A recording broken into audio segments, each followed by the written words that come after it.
સુરતમાં વિશ્વ હિન્દુ પરિષદ અને બજરંગ દળના કાર્યકરોએ આક્રમક વલણ અપનાવતા કલેક્ટર કચેરી ખાતે રાષ્ટ્રપતિને સંબોધી આવેદન સોંપ્યું છે।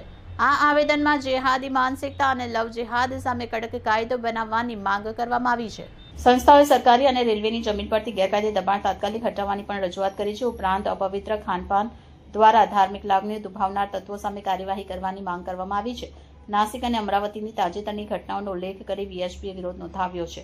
તેમણે આદિવાસી વિસ્તારમાં થતા ધર્માંતરણ અને શોષણ અટકાવવા વિશેષ સુરક્ષા પૂરી પાડવાની માંગ પણ કરી છે।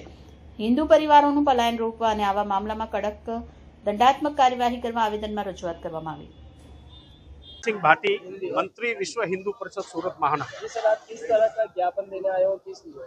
आज विश्व हिंदू परिषद बजरंग दल सूरत महानगर माननीय राष्ट्रपति महोदय को सूरत कलेक्टर श्री के माध्यम से एक आवेदन पत्र देना है कि जिस प्रकार के जो पिछले दिनों नासिक में टीसीएस कंपनी में जो घटना हुई, हमारी हिंदू बहन बेटियों को जबरन लव जिहाद जैसी अवैध धर्मांतरण जैसी घटना ध्यान में आई, उनका विश्व हिंदू परिषद बजरंग दल सख्त विरोध करता है और पूरे देश में बजरंग दल ने इस घटना का विरोध किया है। और इसी के संदर्भ में आज सूरत महानगर बजरंग दल द्वारा हम विरोध कर रहे हैं एक राष्ट्रव्यापी कानून बने अवैध धर्मांतरण के विरोध में, और लव जिहाद जैसी घटना पर रोक लगे, ये हमारी मांग है। और आज बड़ी संख्या में विश्व हिंदू परिषद बजरंग दल के कार्यकर्ता इस टीसीएस कंपनी में जो घटना हुई उसका विरोध करते हैं।